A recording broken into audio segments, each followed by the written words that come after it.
Alright, welcome back, ladies and gentlemen. We are back for another clan war. This time it's between XMT and VM. This is going to be the semifinals for the Clan War Cup. We got a nice lineup for today. We'll kind of go through who's going to be playing what faction. So you can see the lineup. The initial lineup is we have Chaos versus Beastmen, Greenskins versus High Elves. We have Empire and Dwarves versus Chaos and Britonia, Norska versus Wood Elves, High Elves against Norska, another 2v2 with the Wood Elves Beastmen paired up against the Undead Counts versus and Tomb Kings, Skaven versus Dark Elves, Lizardmen versus Greenskins, and then Dark Elves, Britonia against VP and Lizardmen, and then the final 3v3, which XMT is going to be coming in with Vampire Count, Tomb Kings, and the Vampire Coast. Had a very undead heavy lineup for them with VMs, Dwarves, Skaven, and Empire. So we are going to be getting into these games in just a second. Just a little overview of the format for those who may not be as familiar. All of the 1v1s are worth 1 point, 2v2s are worth 2, and the 3v3 is going to be worth 3 total points. Now, a few of these games, this is all going to be recordings. They got all their games in kind of spread out over the last week or two, just kind of get their matches in when they could. But unfortunately, that does mean some of the games did fall a little bit to the wayside, and we'll be missing out on a few of the action. But we're going to be getting in, actually it's going to be the Game 3 matchup, so Game 1 and 2 both ended up being not played. Unfortunate, but this is going to be how things ended up being. What it is going to be Empire, Dwarves, Chaos, Britonia for the first one. We will have Crabbling on the Britonia for VM, and he'll be paired up with Tank on Warriors of Chaos for XMT. Maximus Decimus will be commanding the Dwarves, and Falcon will be on the Empire. So let's load that match up then, and we'll be getting into our first action in just a second. This first one is going to be on Cliff of Beasts, a rather large matchup, or a large map overall, but it's going to give plenty of room for maneuvering, especially with the mobility. So we'll just update the camera real quick, and we'll switch that scene on over. And we'll be going over XMT's army with Empire and Dwarves first. So it looks like we're going to be seeing a lot of greatswords coming in from the Empire. Plenty of those are going to be spread throughout. Plenty of high armored targets to be going up against, especially with Chaos. Any of the Britonia Knights, these guys are going to do quite well against them. We also have a bunch of Iron Drakes as well. Rather interesting pick seeing these guys. Very good at clearing chaff, but against like Britonia, all of the chaff usually is going to be fairly cheap and not necessarily worth their price. But the Trollhammers, on the other hand, bonus versus large armor piercing missile fire, going to be doing very nice against all of the large targets that Britonia and Chaos can be bringing.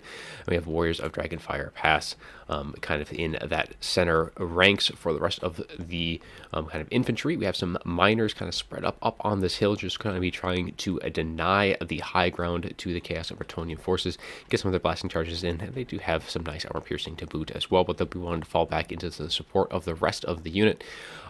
Just a couple more spearmen in the back, protecting that back line with a couple of slayers as well.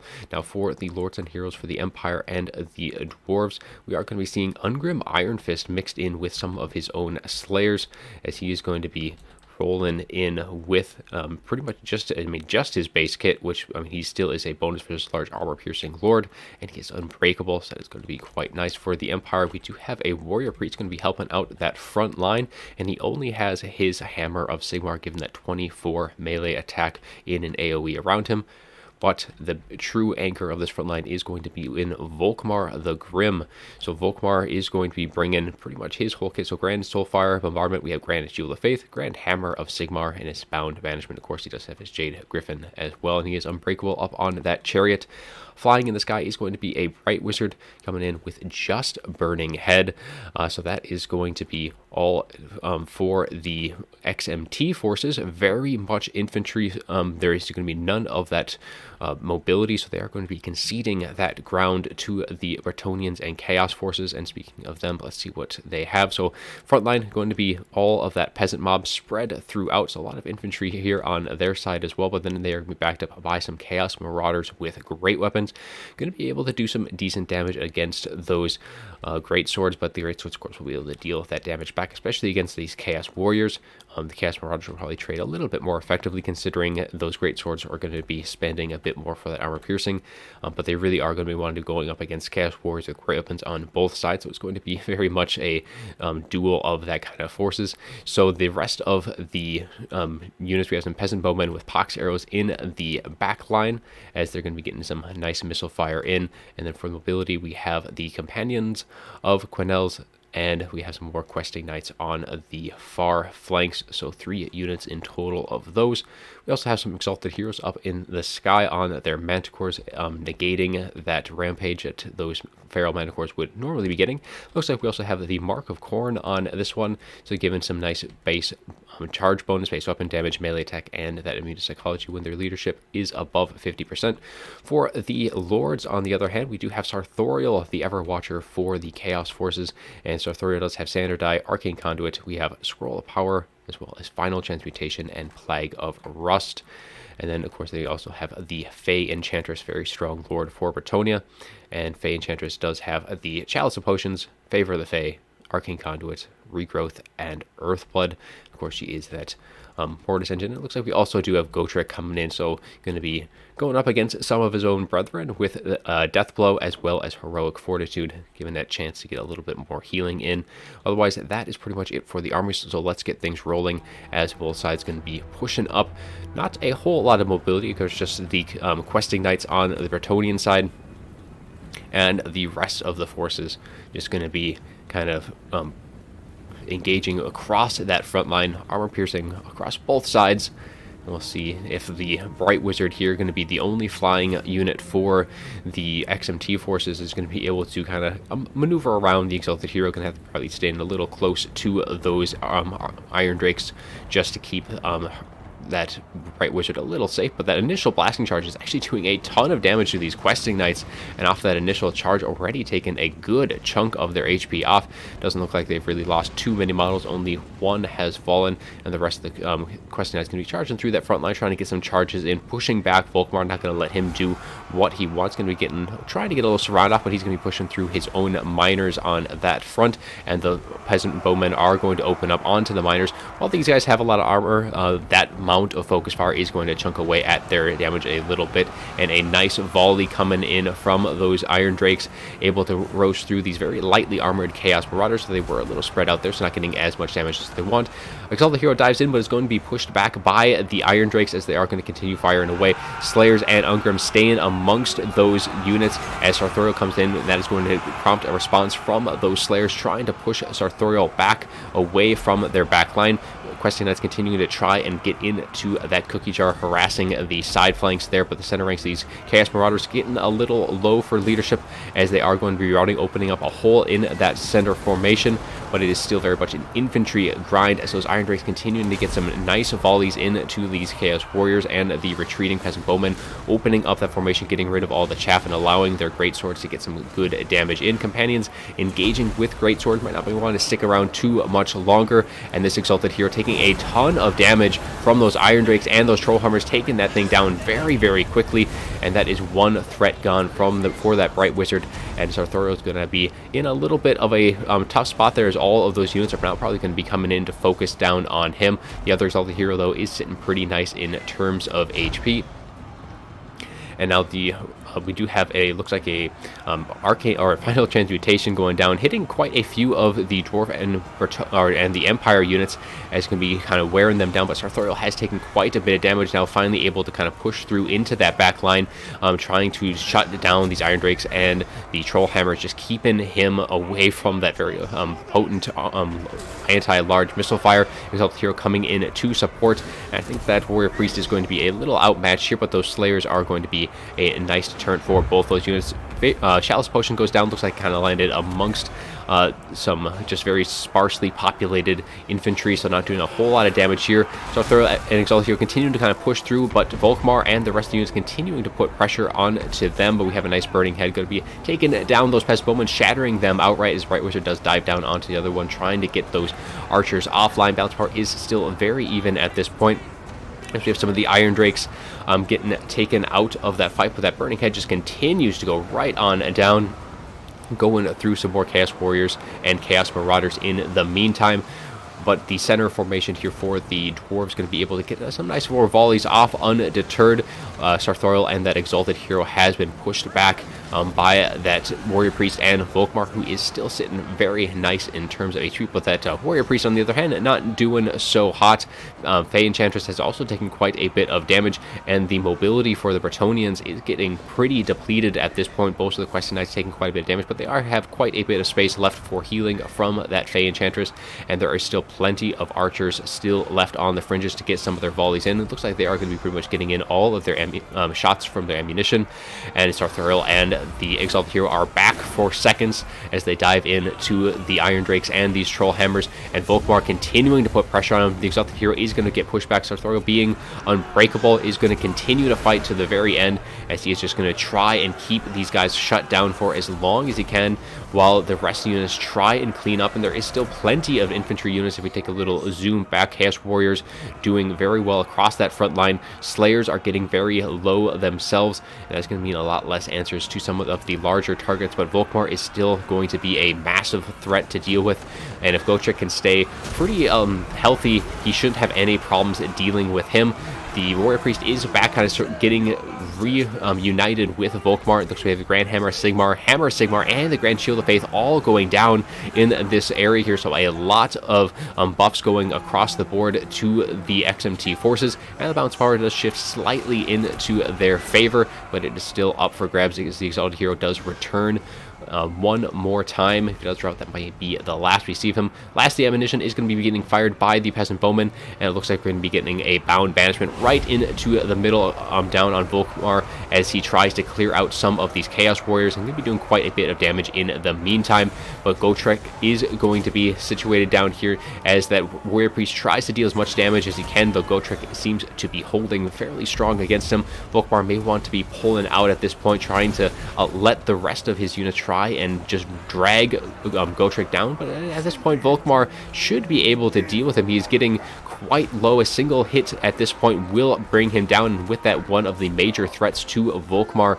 There isn't a whole lot left, especially with all of the ammunition on the Peasant Bowman getting very low at this point, and that Bright Wizard is still circling around in that backline, waiting for those Winds of Magic to pop back up. But we are going to be getting a regrowth, but it is going to be a little too late, as Gotrek does fall. Had that regrowth been able to top him off, that may have been a major shift in the balance of power, and that would have been a very good answer to Volkmar, because right now, as I was mentioned before, those Peasant Bowmen are now out of ammunition. This unit does have some left, and that should be the target for that Bright Wizard, trying to get that one off the field.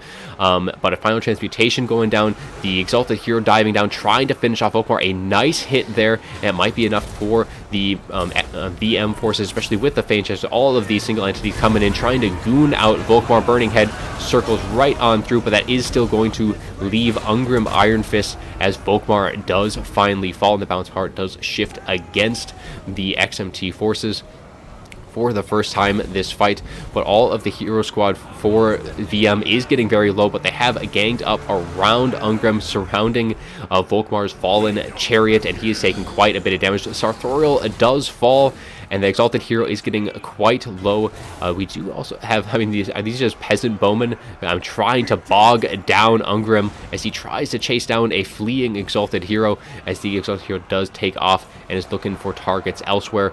But things are looking fairly comfortable, I think, for VM at this point. They have so many infantry units left, and despite the fact that Ungrim is unbreakable, it's going to be very hard to bring him down. And the Bright Wizard, though, is able to chase off the Exalted Hero, causing it to flee before it's able to get a dive down onto Ungrim.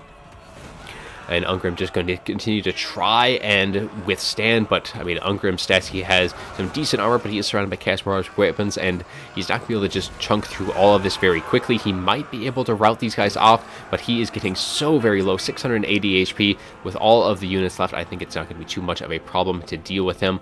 On the rest of the fringes, the Fae and the remaining questing knights are doing a nice job at kind of cleaning things up, making sure all of these Iron Drakes are going to be off the field, and it looks like that is going to be pretty much it. I don't really see a good way for XMT to come back. The Bright Wizard pretty much carrying that balance of power at this point, and as soon as Ungrim does fall, I think that is going to be pretty much curtains, and he's only at 153 HP, though he is able to continue to just wade through the enemies up to 97 kills. But yeah, there's just way too many left for him to finish the job all by his lonesome. Bright Wizard is no melee combatant himself, but he's trying to chase down the Fae. Fae actually probably would be within that Bright Wizard's capacity to take down, but with the questing knights surrounding, I don't think that he's going to be getting a good chance. But he's going to get a dive on, going to land attack, going to land a second hit on that one. Fae is going to be getting close, but just then the companions Quells do kind of push forward, separating the Fae, but she does end up routing anyways. But still, the Bright Wizard is going to be taking quite a bit of damage, and I think it is down to just the Bright Wizard. Might be a couple routing units still left, but yeah, with all of these questing knights surrounding, that is pretty much it, and VM is going to take the first game as the 2v2 kicks off for that. So they're going to start off 2-0 on the uptake. So take a look at that after battle report.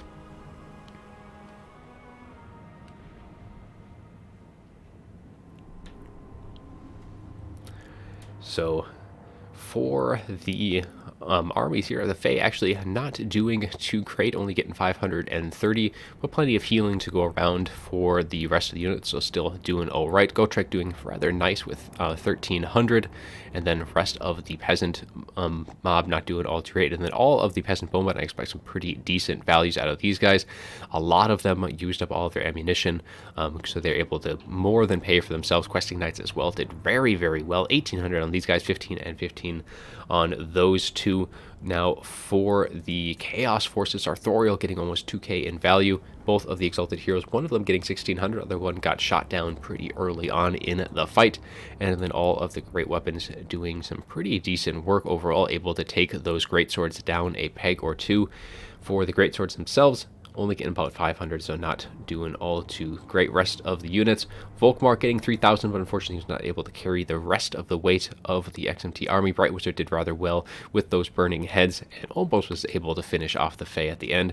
As for the Dwarves, Ungrim 1,800, rest of the Miners doing all right, and then the Dragonback Slayers got some decent damage, but otherwise nothing too great. One of the Iron Drakes was able to get about 1,700, but that is going to be our first game.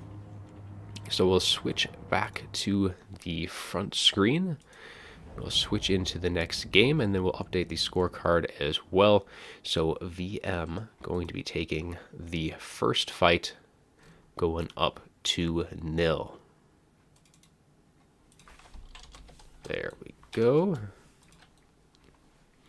So the next one is going to be Norska versus Wood Elves for Game 4. So Falcon is going to be commanding Norska for XMT, and Dark Phoenix will be on the Wood Elves.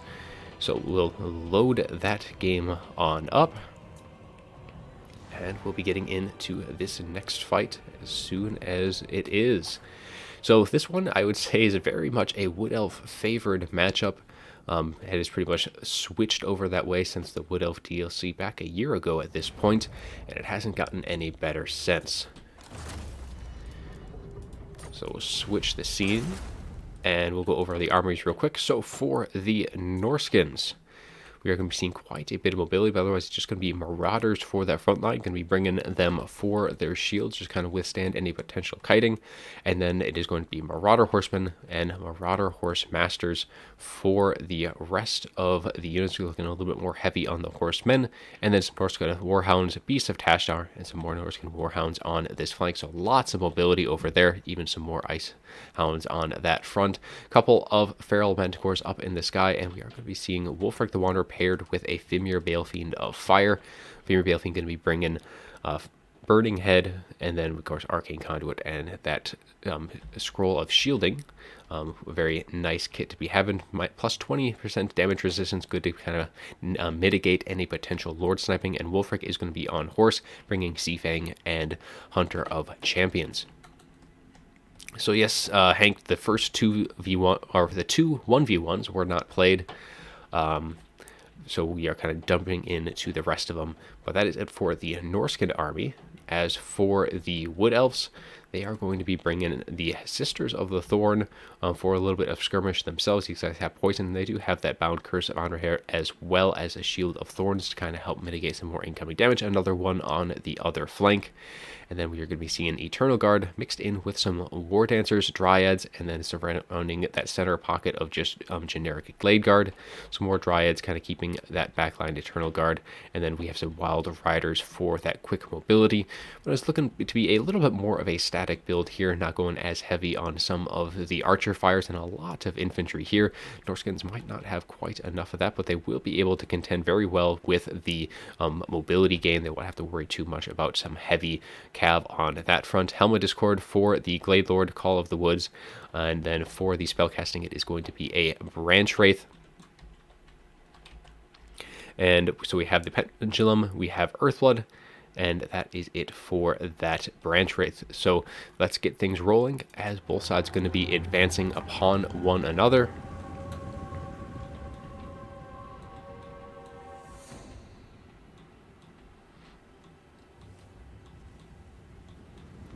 So Norskan is definitely going to have the advantage of the mobility game, having the vast superior force with all of the Marauder Horsemen.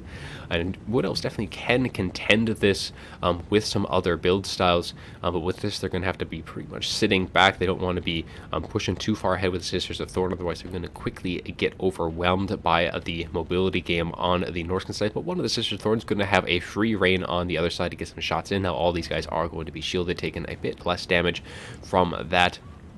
It looks like Falcon's going to be pushing forward with all of his, trying to kind of put a lot of pressure on one flank over the other. He's kind of pulling some units back, especially with these Wild Riders kind of pushing forward.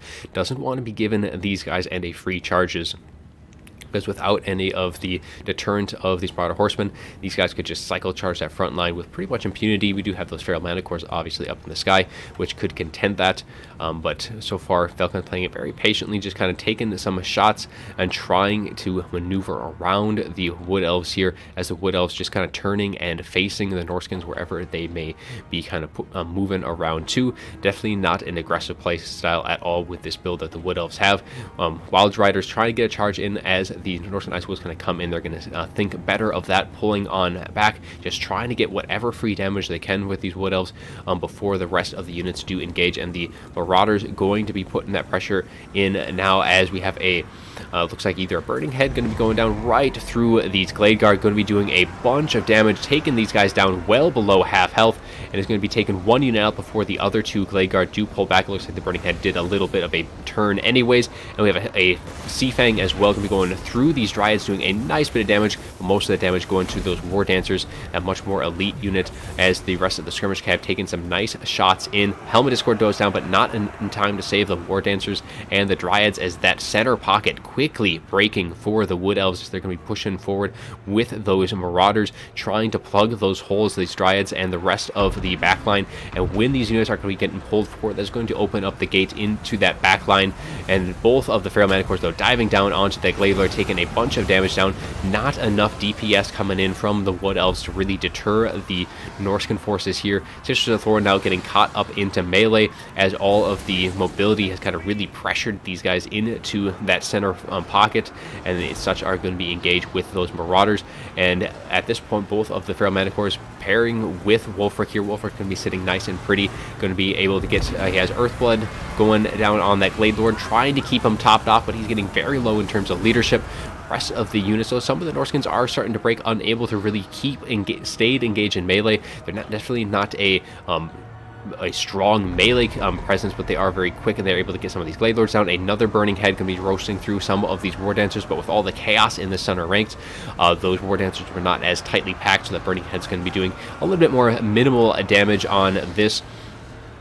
And now the Branch Wraith is going to be taking that focus here as Wulfric and both the Feral Manticores trying to deal with that spell casting, and the Glade Lord able to escape for the time being, though one of the Feral Manticores is trying to, I think, just take off at this point. Everything else is pretty much spread out at this point. A lot of the Marauder Horsemen, Horsemasters, trying to just kind of chase things down and pull apart the Wood Elves, and are doing a very good job of that so far, as we get another Sea Fang going right through. Nothing, not a whole lot of very good targets at this point beyond that initial engagement, because with everything just moving in all these different directions and with things engaged in melee, nothing's going to be super packed up at this point. And in the backline, that Glade Lord going to be trying to get caught out. Shield of Thorns and Earthblood is going to be popped off. The Helm of Discord reducing the melee attack, melee defense of the surrounding forces, and Wulfric is starting to take a bit of damage as he is getting debuffed.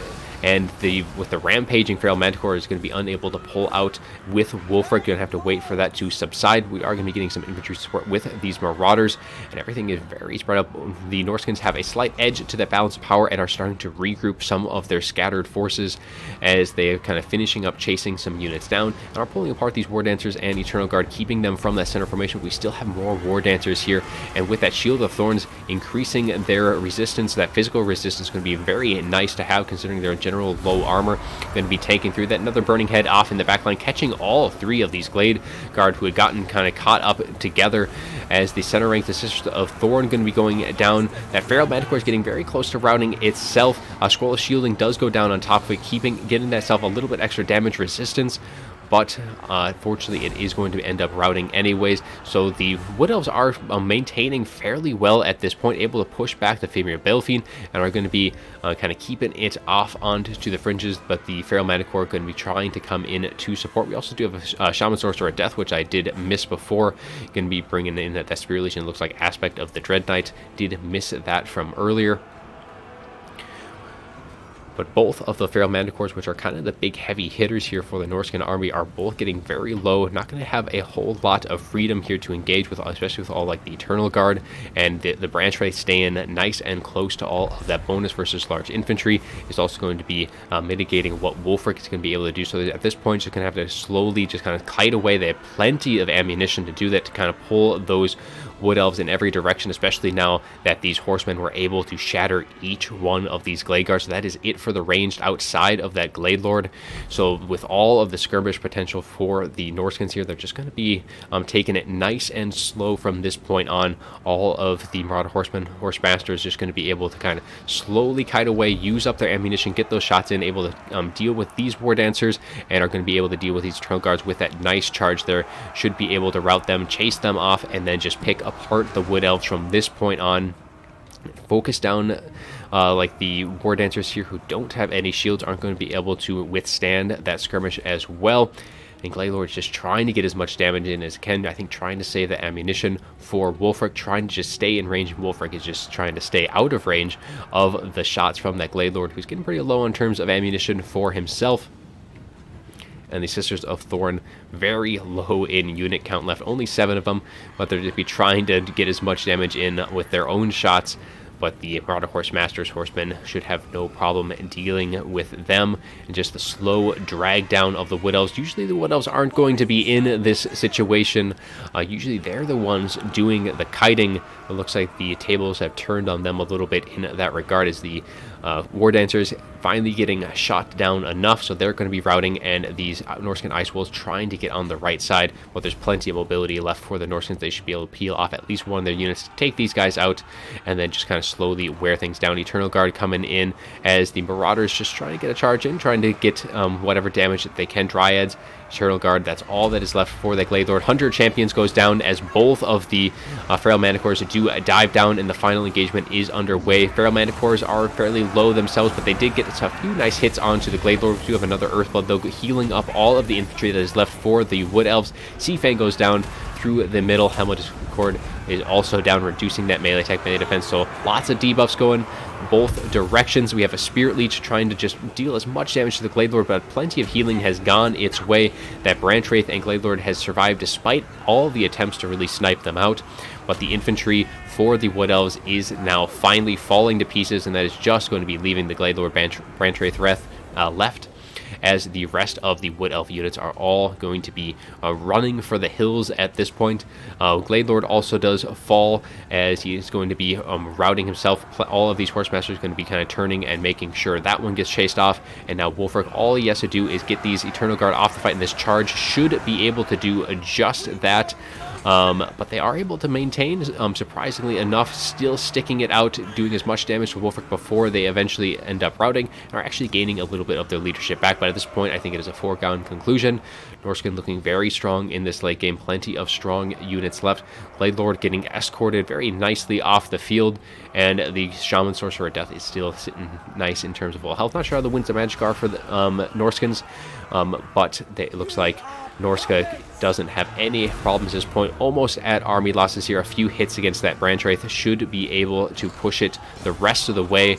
And the charge with the Vimir Balefang coming in pretty low in terms of HP, but enough to shatter that center ranks. And that is going to be all she wrote, as Norska pulls off a victory with a very difficult matchup. So let's take a look at that after battle report. And XMT is going to be on the board as they take one game back from VM. So for the Wood Elves, Glade Lord getting 1100, Branch Wraith getting almost 900 as well. Eternal Guard doing all right. War Dancers, unfortunately, neither of them did remarkably well, getting 780 on this, but they still, with a rather expensive unit, not quite enough to really justify it. And then the Glade Guard, I think, was probably one of the bigger disappointments here.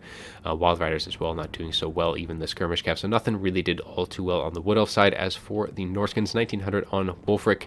Vimir Balefang did rather well, and then we have the Shaman Sorcerer getting 561 with just those Spirit Leeches, just a little extra damage here and there. Rest of the infantry, nothing special with the Marauders, and then the Marauder Horsemen doing all right, but their Marauder Horse Masters doing pretty good. But nothing really standing off, except for the Beasts of Tashdar getting over 1,000 themselves, able to get a lot of damage chasing things down. One of the Fair Manticores did rather well, but otherwise pretty nice spread of the damage on that front. So let's switch back the scene and get to the next fight rolling here. So that is game 4 we just had. Going to be putting XMT on the board with 1 point going into the next game. So next game going to be High Elf versus Norska this time. Norska going to be on the VM side. We'll have Killerino going to be on the High Elves, and VM Stimmy going to be on the Norska side. So let's load that one up for our next game. Get right on in as we continue pushing on forward.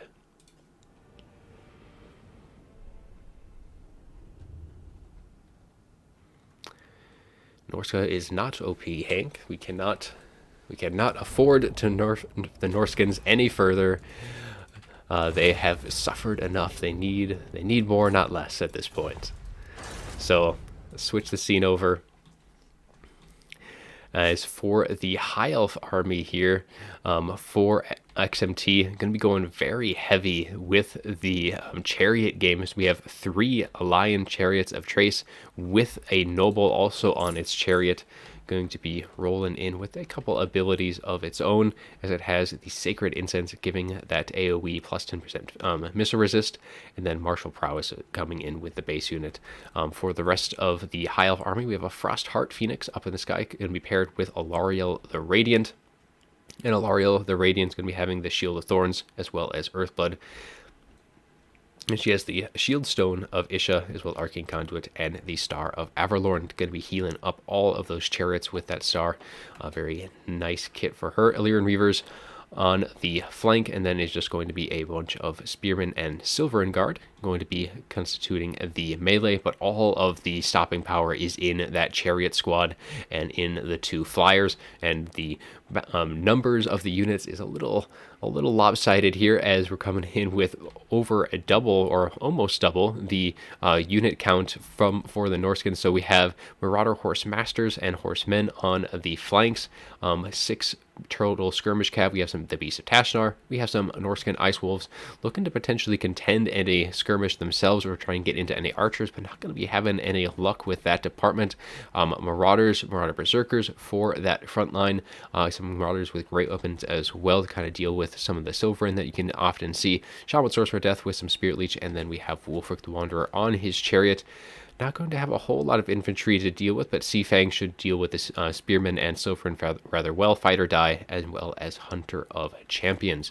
And that is going to be the armies, so let's get things moving, as we're going to see how the Norsemen is going to be handling this rather unorthodox High Elf army, as there's not a whole lot. I think definitely the Norsemen would have liked to see a bit more infantry and of the archers. They had brought some definitely tools to deal with them, but instead they're going to be missing out on some, maybe wanting a bit more mass to deal with all of these chariots, and the chariots are going to have a field day for these Marauder Berserkers. But it looks like, seeing just how strong that their skirmish game is, they're going to be just kind of slowly kiting away, but those horse masters going to be taking a little bit of damage. Or actually the horsemen took most of that brunt of the damage. Horse masters took some as well from these lion chariots getting a charge in. They definitely need to avoid them at all costs. They have that mobility advantage. They will have to be a little mindful of that Frostheart and Alariel, who have a decent amount of speed themselves. But they're just going to have to try and wear down the High Elf army as best that they can. And these chariots are going to be able to play pretty aggressive, especially with Alariel and all of her healing. We have a Spirit Leech going down on one of these lion chariots, but that should be counteracted fairly easy by any healing. Doesn't have to be used just yet, just to make sure that the lion chariot does save its model count. Doesn't want to be popping that, but it looks like we do have an Earthblood going down. I don't know if it grouped and the unit that it wanted to hit, unfortunately, so that is kind of a bit of wasted Winds of Magic on that cast, but they are able to push back these Marauder Berserkers, as well as the Beast of Tashanar do get terror routed. With the addition of Alariel and that Frostheart Phoenix, should be able to deal with these Norscan Ice Wolves pretty quickly. These guys definitely need to be pulling it back a bit more. All of these Horsemen, Horsemasters, they just need to be very, very patient. Don't need to dive in so early on the Spearmen getting taken out of the picture, but with these Marauders of Great Weapons, but these Norscan Ice Wolves taking a bit of unnecessary damage early on. And the squad here, the one of the Lion Chariots is taking quite a bit of damage. Has it lost a unit? It has lost one of its models. Wulfric taken one down, reducing it just to a pile of tinder. But Wulfric is kind of a little stuck out between a lot of high mass units. That Noble is going to be doing a nice bit of damage, but does pop Hunter of Champions, looks like, on Alariel, but the Star of Avalor does go off. Going to be healing up Alariel herself, as well as trying to save another model of this Lion Chariot. Shield of Thorns also going down, so lots of healing going into this bubble. And Wulfric already down to half HP. Definitely going to be missing out on all of that healing, as all of his enemies is going to be getting topped off rather nicely, and he's just continuing to take more and more damage. He is in a very bad spot here with the Frostheart, the Noble, all of these chariots just pinning him in. He is unable to really pull out. All of his Horsemasters, horsemen trying to push in, but Wulfric is out of their reach, as he's going to be routing, taking a ton of damage. And with that, I think the High Elves getting that catch is going to be pretty much eliminating all of the tools that the Norskins can really bear to quickly deal with any of its units, because with Alariel, though she has taken quite a bit of damage before Wulfric falls, Alariel took quite a bit of damage that she definitely did not want to take, which could definitely open up the avenue for these Horsemen, Horsemasters. They are able to deal with Alariel here and now. They'll be able to use their mobility and hopefully wear down the rest of the Lion Chariots. They did get their Shaman Sorcerer routed off, but he shall be returning momentarily. But at this point, Spirit Leech would be very nice to have on Alariel to try and finish her off. So if that Shaman Sorcerer can come back and finish her down, that is going to open the door. But these Horsemen, Horsemasters, they need to stay clear of all of these chariots if they want to kind of pull things back, and they're going to be losing models one after another as the Frostheart and the rest of the chariots take them down a peg, as they do end up routing themselves.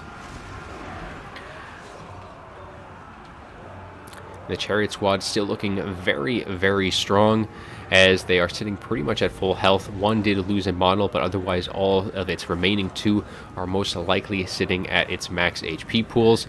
And the Noble as well, there's just so much HP on some very expensive units to deal with, and it looks like we have another Earthblood going to be healing up Alariel, making it harder and harder to deal with her. She's getting closer to her healing cap.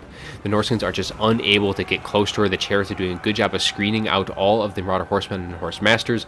The Marauders with Great Weapons are getting pushed back by the Spearmen, and things just looking very bleak for the Norskins at this point. Balance power shifting more and more into the High Elf favor, as essentially the High Elves are just dishing out as much damage as they can and are taking very little permanent damage in return. Alariel continues to get brought down lower and lower, but just not quickly enough for the Norscan, because every spell that she casts is more HP that these Norskins are going to have to try and deal down. Another Earthblood going down, and another Star Avalorn at this point may be in the back pocket, as a Spirit Leech does go down on Alaria, bringing her very close to her healing cap, and she's getting lower and lower, and there is that star, but too late, or too little too late for the Norskins. Almost got Alariel down, but unfortunately they did end up routing to army losses in the end.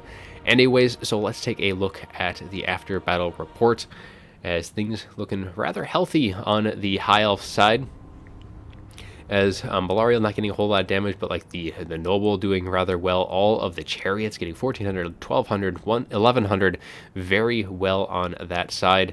And then the Lyrian Reaver Archers, surprisingly, were able to get a bunch of damage themselves, being the only skirmish cab on their side. Frostheart Phoenix did okay, and then the Silveryn actually held their ground very well against the rest of the Norskins. As for the Norskin side of things, Wolfric got himself a little caught out. Definitely need to be a lot more patient, because all of that mass from the Chariots, they really pull him in very well. The Shaman Sorcerer, though, did quite well with all those Spirit Leeches, getting some nice sustained damage. Raw Berserkers, a little out of their element here, not really cut out for dealing with Chariots.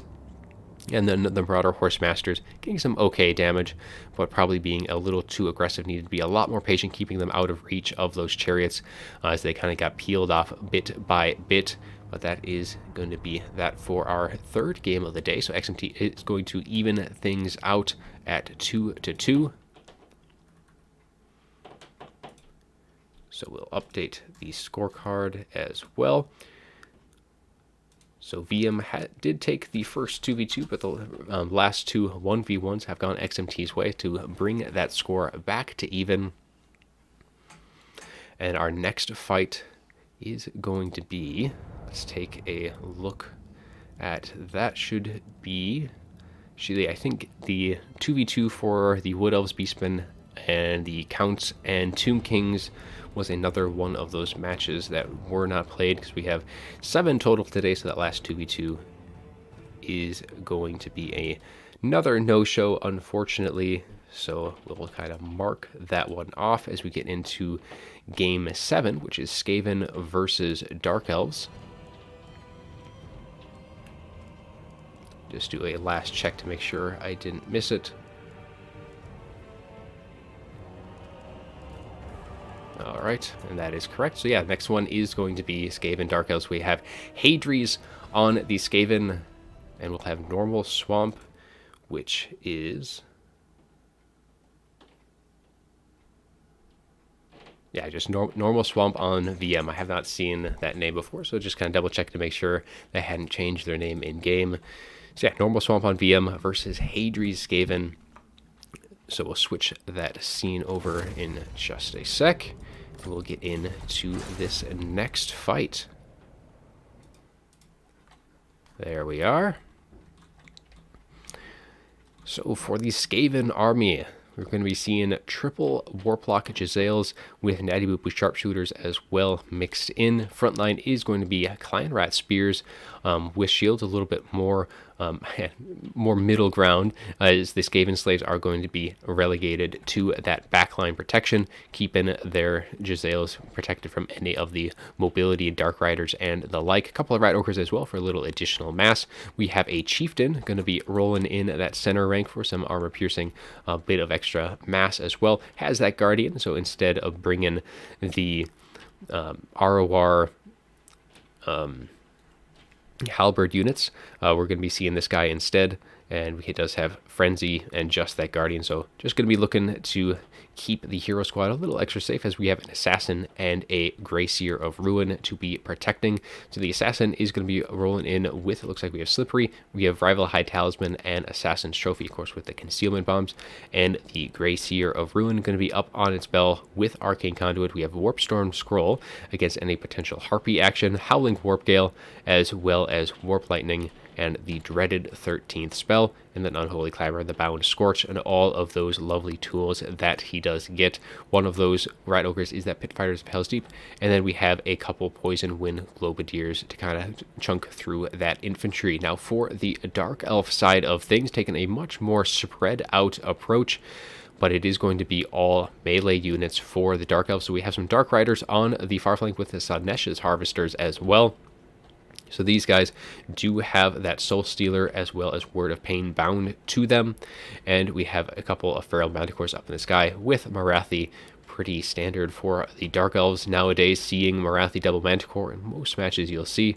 Wand of Kraydon, Soul Stealer. We have Heartrender and the Dark Sword and Enchanting Beauty, pretty standard for Morathi.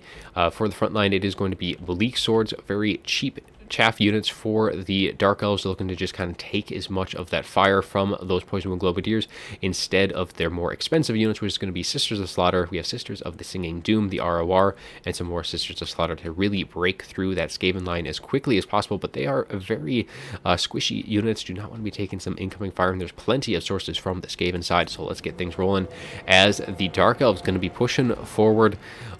Really have a lot of ground to cover here, no range whatsoever. Normally might be seeing some potential Reaper Bolt Throwers or something with a little bit of range, but instead they were going to be electing for a full melee rush as the Dark Elves can get. So they will be charging on fours. Jezzails are going to open up into the Feral Manticore. Now these Manticores and Morathi going to have to be very cautious, considering the Greyseer does have all the tools necessary to keep that air squad bolted down as quickly as well as possible. So those Howling Warp Gales are going to keep them zoned out pretty effectively, and are going to have to rely more on the Bleak Swords and just try and keep these guys spread out so they can't lock down all three of their flyers, try to get into the backline, shut down Jezzails and the like. But the Poisonwind Globadier is going to be opening up with their volleys, doing some nice bit of damage to these Bleak Swords, and that Poison Wind going to continue to just rake through their damage. Now probably going to be wanting to change their targets, kind of push in and get as much shots in on as many of these Bleak Swords as possible, as these two Poison Winds take a nice chunk out of these. Chieftain and Assassin going to be diving into these Bleak Swords, trying to break them, and looks like they're going to be doing a very good job at getting that down out of the picture very early on. Jezzails taking those shots into that Feral Manticore, diving in through the trees into these Skaven Slave Spears. Unholy Clamor given that extra vigor across the map, and Morathi going to be held in place, keeping her away from the targets that she may want to be casting that Soul Stealer on, and those Jezzails are all going to open up right into her in the meantime. While the Sisters of Slaughter and the Witch Elves are all going to be engaging across that front line. Looks like we have a looks like probably a Warp Lightning Cannon. Actually, no, that is a dreaded 13th going to be dialing down right there, as the Storm Vermin taking a massive amount of damage out of the Sisters of Slaughter. So things looking very good for the Skaven so far. We do have a Soul Stealer clipping some of these Poison Globadiers. They actually end up getting routed, though, with those Sisters of Singing Doom. So they're going to be a little out of commission for the meantime, as we have, looks like the Wand of Kraydon going to be dropping down onto these Warplock Jezzails, going to be trying to get a bit of damage done on to them, as these Dark Riders do get pushed off with these from the Rat Ogres. But otherwise, this other side of the battle is a little bit less organized, as a Soul Stealer clips a lot of these units. I'm not sure if this is from the Slaanesha's Harvesters. Probably Slaanesha's Harvesters. Morathi is a little bit farther away, and they're going to be shutting down the Jezzails and doing a nice bit of damage to the Chieftain, kind of keeping them surrounded as they do push off a lot of the weapons teams. And those Sisters of Singing Doom are doing a nice job at rampaging all of these units that would normally want to be firing away as best they can. So getting those Poisonwind Globadiers actually into melee with that Feral Manticore, things are getting a little opened up for the Skaven, though they still have that advantage in the bounce power. They've done so much damage to Morathi, but we're getting another Soul Stealer going down on this group here. Really only going to be clipping the Chieftain as well as the Assassin. We're also going to be getting, looks like we have another debuff going down.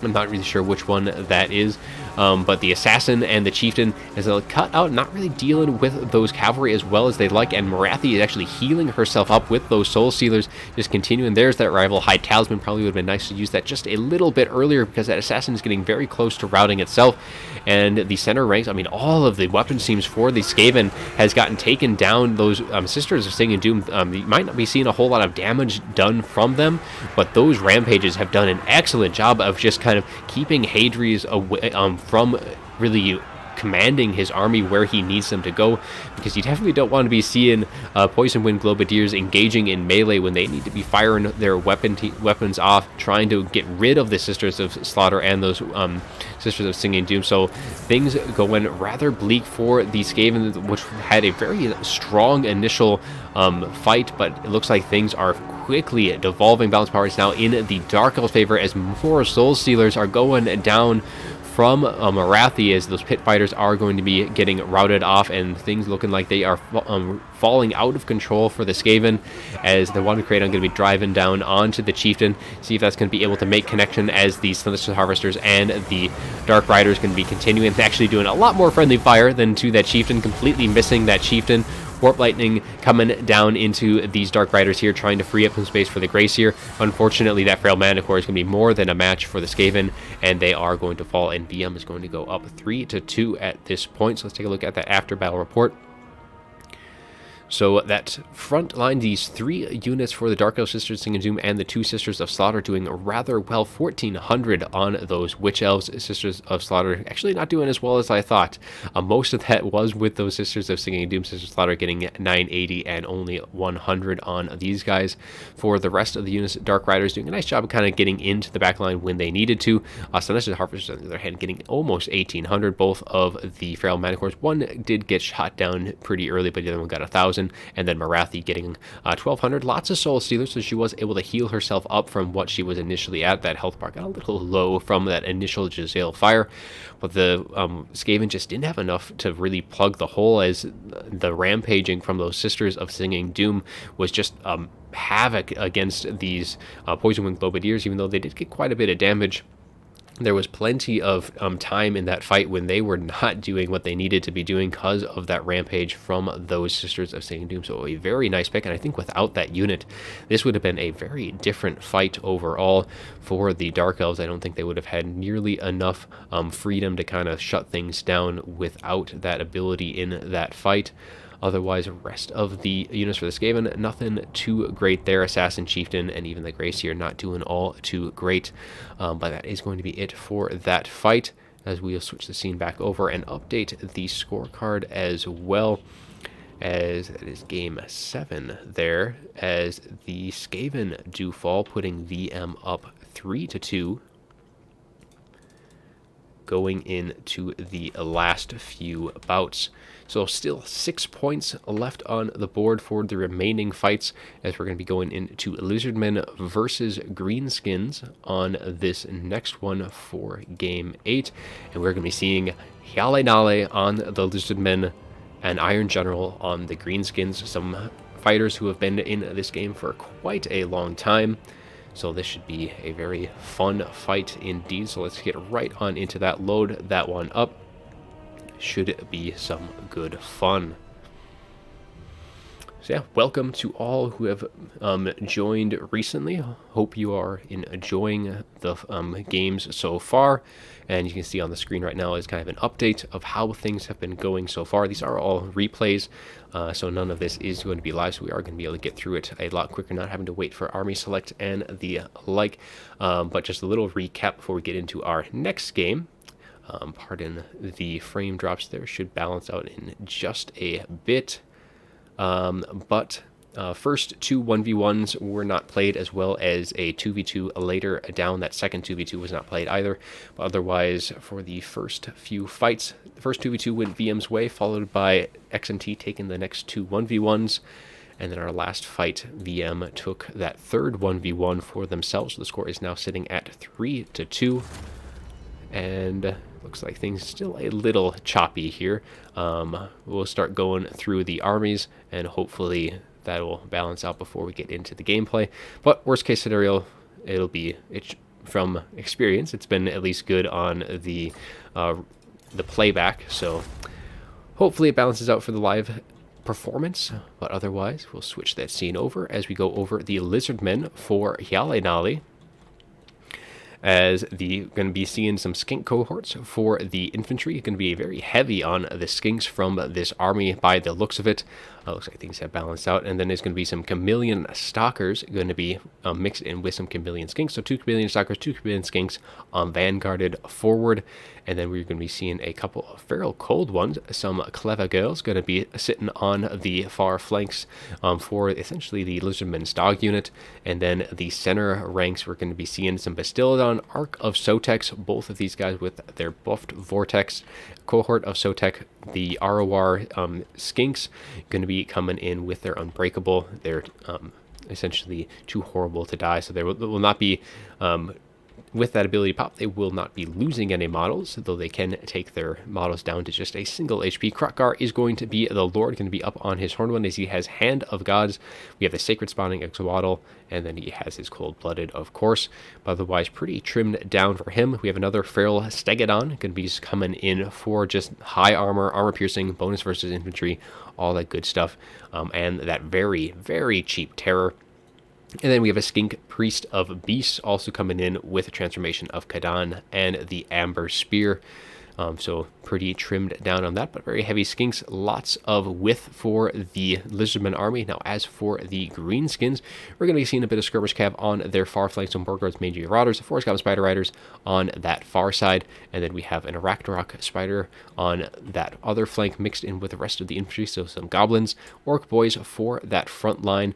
And then some more Goblins just kind of throw things in. Night Goblins, these look like these are going to be at the 8-peak loonies with their Fanatic spell. Not as good as they once were, but they still unbreakable, still have their uses of dealing with some of the infantry, though not really any expensive infantry for them to really deal with, though they should be able to last to get their spinning loons off. Giant River Troll Hag coming in with a few abilities of her own. She has Mither for that control, Spirit Leech, and then Power Stone for the Lord. We have a Goblin Great Shaman on an Arachnarok Spider, so we're going to be seeing a second one of those for those terror units on the Greenskin side, and he is going to be bringing Don't Even Try It. We have the Crown of Command kind of helping to buff up the little dismal leadership that Arachnarok Spiders do have.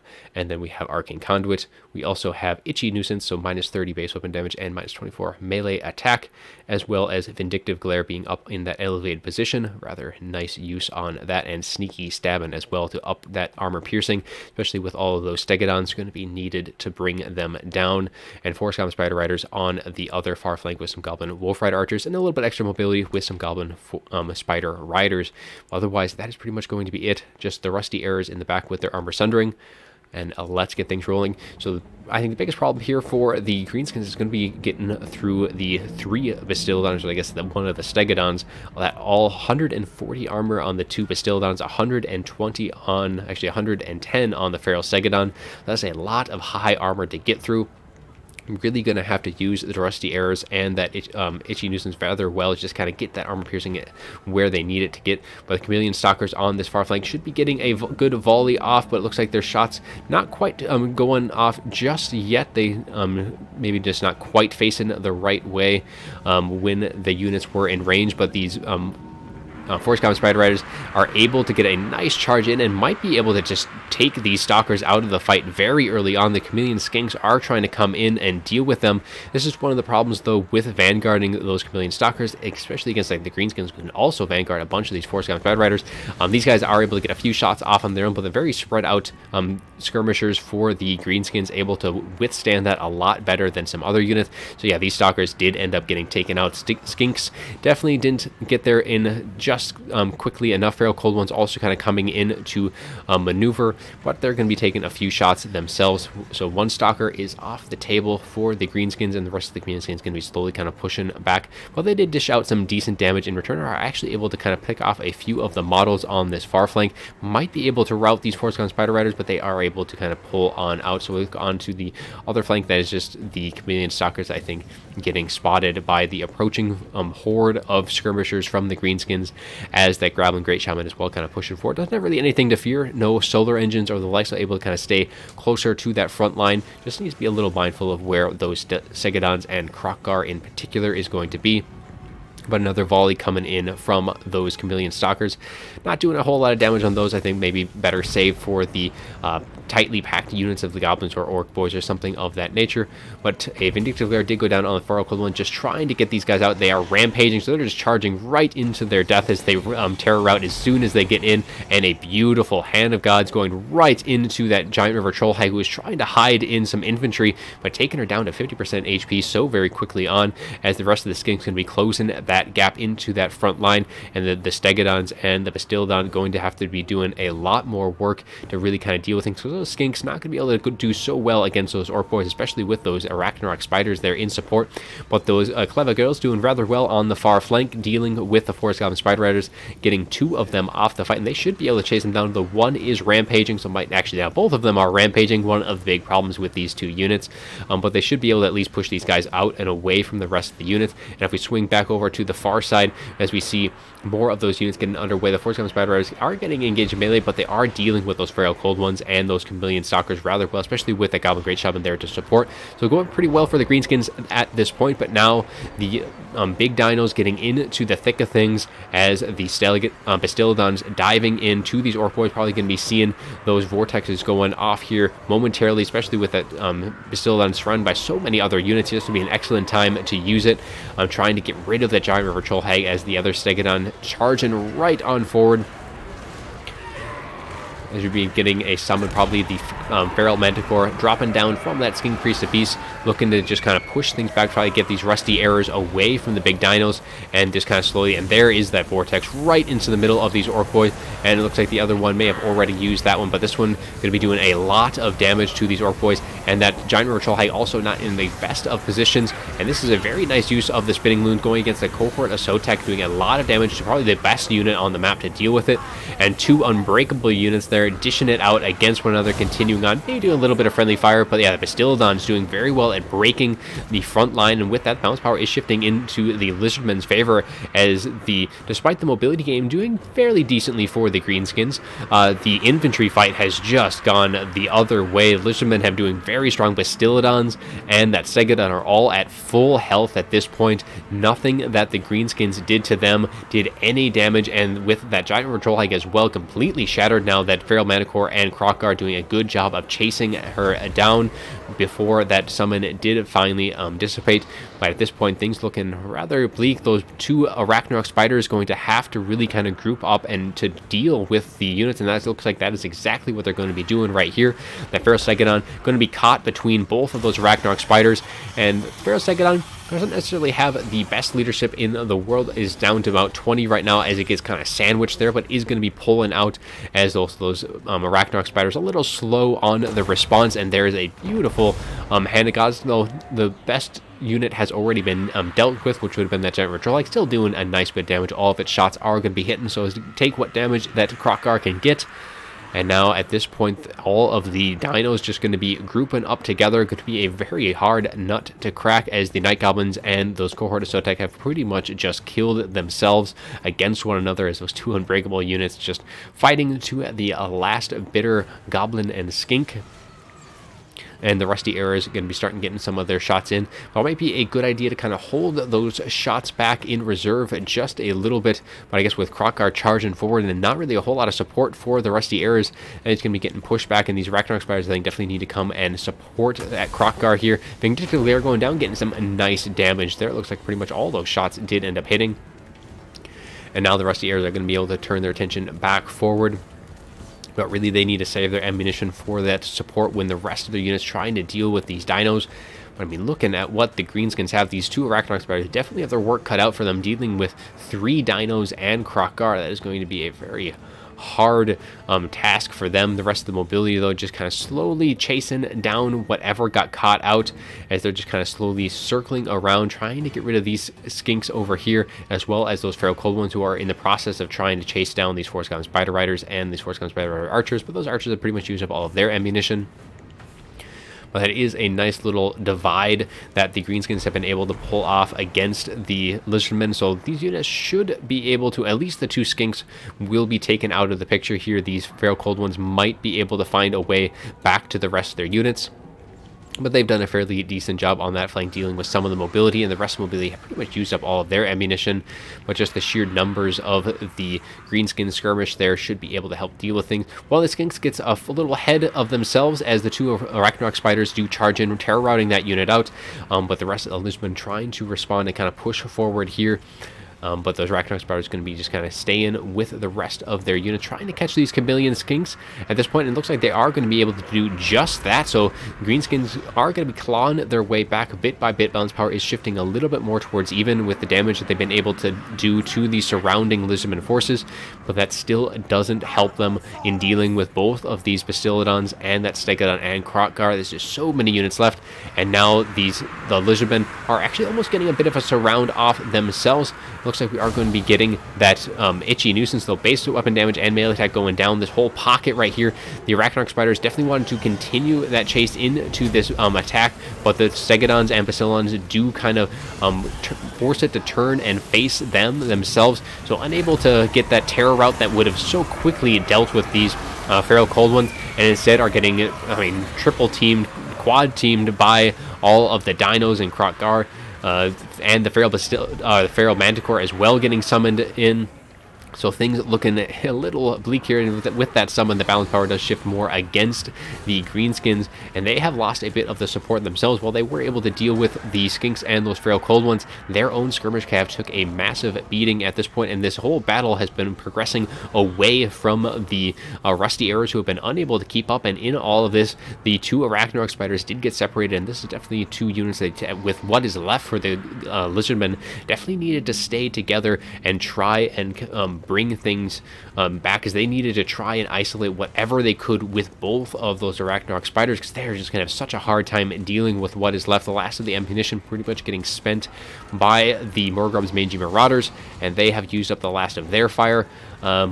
And then that Arachnarch Spider just so far from all the rest of the support, able to get some shots in. Some of the Orc Boys have returned, but that Arachnarch Spider just so far out of position, might be able to deal with that Bastiladon here, but the rest are dealing with that Goblin Great Shaman, and there is just so many units left to try as the Morgan Patriot try and give a little bit of extra support, but that Goblin Great Shaman is just going to be trying to pull out. And not really a whole lot available for better engagements, just getting away from that bad engagement, but it was able to withstand the summon there for that Feral Manticore. The bounce power is still pretty much where that Manticore left it, so not a whole lot brought back from that charge. Arachnarch Spider dealing with the Bastiladon up on the high ground. Chameleon Skinks, though, going to be starting to come in, and that with that poison that they're going to be able to fire its way, going to be helping to balance that. Though I think that Bastiladon and Arca Sotek has its own poison itself, so that poison not going to be adding a whole lot there, but the additional fire from those Chameleon Skinks able to do some decent damage. But unfortunately, Goblin Great Shaman is going to end up routing at this point.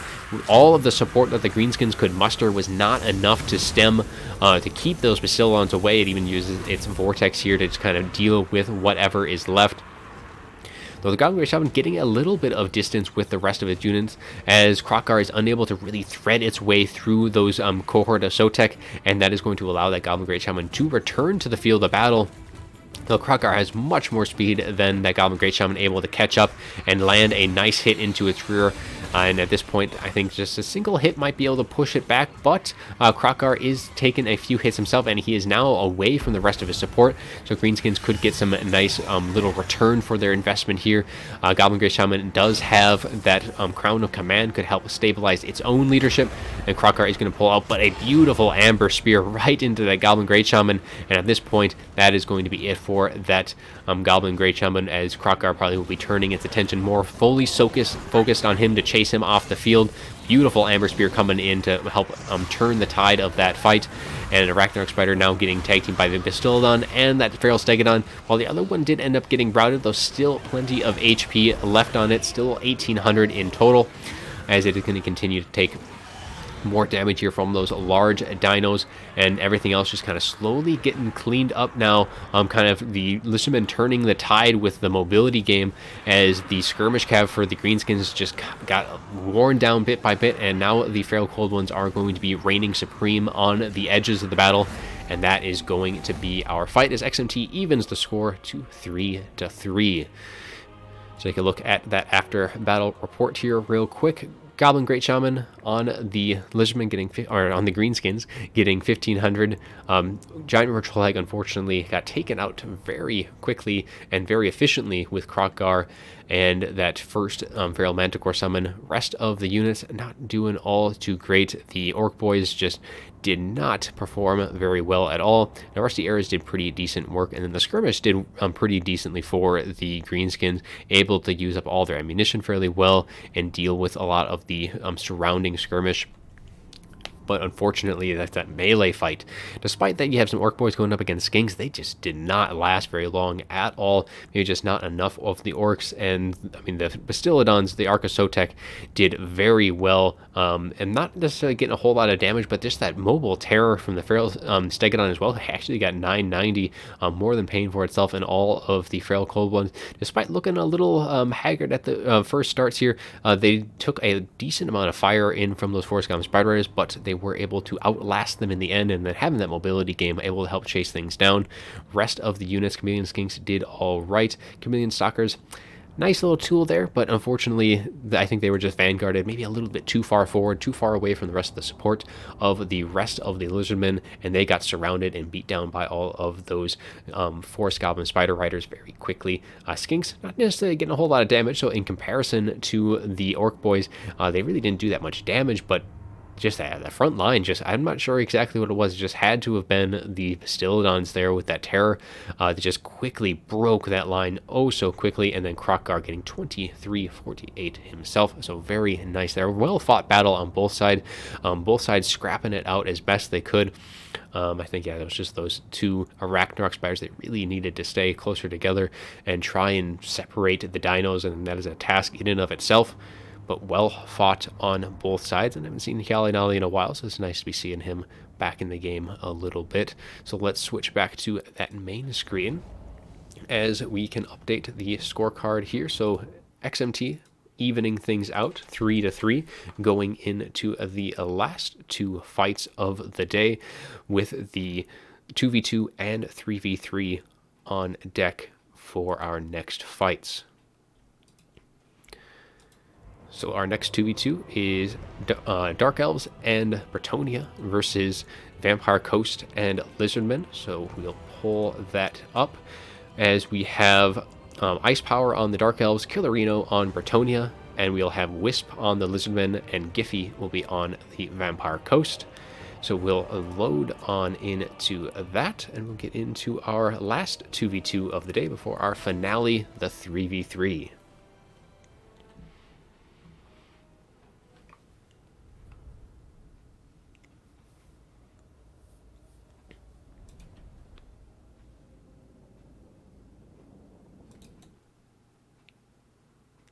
Alright, game stutters just a bit loading in, so quite a few units, but there we go.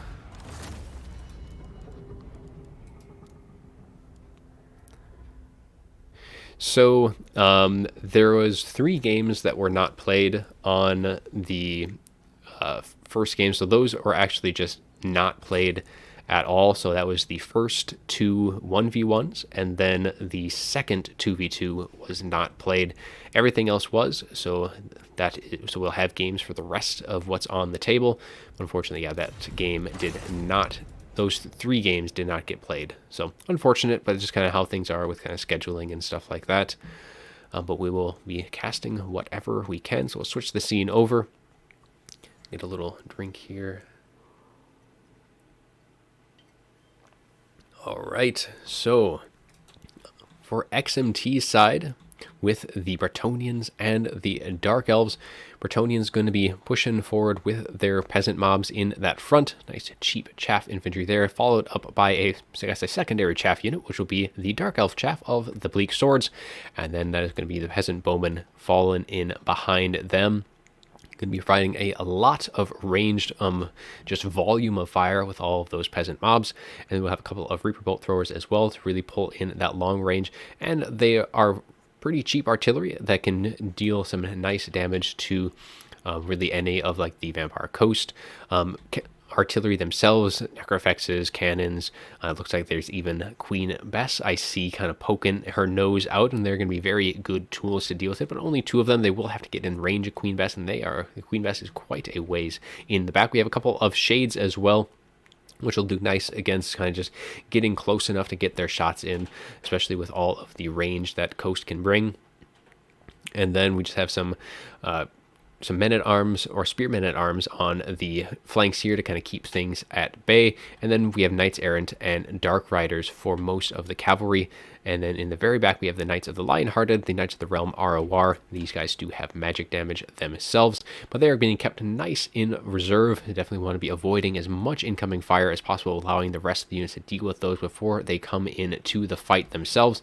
For the Dark Elves army, we have a Supreme Sorceress of Fire, so not going to be seeing Marathi here, but this is one of those matchups where you have the Burning Head, we have Flaming Sword of Ruin giving that fire damage and magic damage, and Fireball as well, so plenty of tools from her, especially up in the sky to deal with more of that Vampire Coast artillery. We have the Fey Enchantress Paladin squad going to be mixed in here on that front line, so we have the Paladins, one has that Guardian, and then the Fey Enchantress going to be rolling in with Favor of the Fey, Arcane Conduit, the Dwellers Below, which is another good tool to deal with like artillery crew, and then we have Earthblood, and we have Awakening of the Wood as well, just kind of really just trying to get through as much of the chaff as they can, but lots of models on both sides. I mean, 2300 and 1500. Now, as for the VM forces, the Lizardmen and the Vampire Coast, we'll be seeing some Carronades going to be sitting in the back, as well as Queen Bess going to be sitting behind the Bastiladon Arc of Sotek. Maybe the Bastiladon's not necessarily quite tall enough to protect against fireballs, but might just be tall enough. We'll see how those fireballs do arc their way in from the Supreme Sorceress, but might be enough to keep that Queen Bess alive and functioning. Cold Wind Riders in the back as well. Some nice, good mobility there. Rest of the units, we have some Saurus Warriors in that front, and they are going to be flanked by some Skink Cohort, and then the Undead are going to be taking that initial front vanguard with their chaff, the Zombie Pirate Deckhand mobs with pole arms, and then we have some gunnery mobs mixed in, just the regular gunnery mobs, none of the handguns. Skink Priest of Heaven's going to be coming in with, it looks like, the Thunderbolt as the only spell there. Again, kind of a good tool to deal with artillery pieces. We have Count Noctilus with Captain's Wrath Moondial. We have Wraithstorm, Arcane Conduit, Raised Dead, and Invocation of Nehek for his kit. We also have a Gunnery White to keep that ammunition nice and high. And then as for the Lord of the Lizardmen, we have a Croxicor Ancient going to be rolling in as well. Yes, he does have the Miasma of Despair, minus 25 speed, leadership, and vigor around self. Nice little ability there. And then we have Monstrous Strength and the Amulet of Itzel. So that is going to pretty much be it for the VM forces. So let's get things rolling and move on in, as the Vampire Coast definitely going to be wanting to, with the Lizardmen, sit back and fire away. They will have to be a little mindful of the Reaper Bolt Throwers when they get in range, but right now that the range on Queen Bess, and they actually are standing just outside the range initially, but these peasant mobs are just edging in to that arc of fire. You can kind of see it on the field here. That longest range is going to be the Queen Bess, who's going to be able to start firing in from way downtown. Actually, it looks like the Skink Priest of Heavens is going to be pushing up, just trying to deal with the Reaper Bolt Throwers, and at this point you're going to be wanting to use like the Dark Riders or something to keep that Skink Priest away from your own uses, because taking these things down is going to make it a lot harder for the Dark Elves and the Brittonians to deal with Queen Bess. And we are going to be getting a shot down, see if that is right centered on that Reaper Bolt Thrower, taking that one out of the fight right away. One Reaper Bolt Thrower down and 5 more to go, but Queen Bess is going to be sitting nice in the back and be firing away. Carronade is going to be pushing forward as well, trying to get in range, and Noctis is already firing away with its own shots. It's going to be a very good tool against any of the Cav units. Dark Riders, any of the Knights Errant will be a very good target for them, and once the Shades come into play as well, could be a decent shot. But right now he is going to be the target of those Reaper Bolt Throwers. He can do a fairly decent job of dodging them, but with the alternating fire, it's going to be a little bit harder to get those shots in, as more shots going to be continuing raining. It looks like we have a Fireball arcing in from that Supreme Sorceress, and I think that was an overcast, as it does land into the Carronade, and it does take one of those out. Skinks or Saurus Warriors were trying to screen that out, but the shot did find its way in, and the Carronade's going to continue opening fire as the initial long-range shot's going to continue arcing out one after another, and another Thunderbolt is going to be dropping down onto this unit, and it is going to be able to dodge it. The crew taking the shot, but the artillery piece is going to survive to fire away.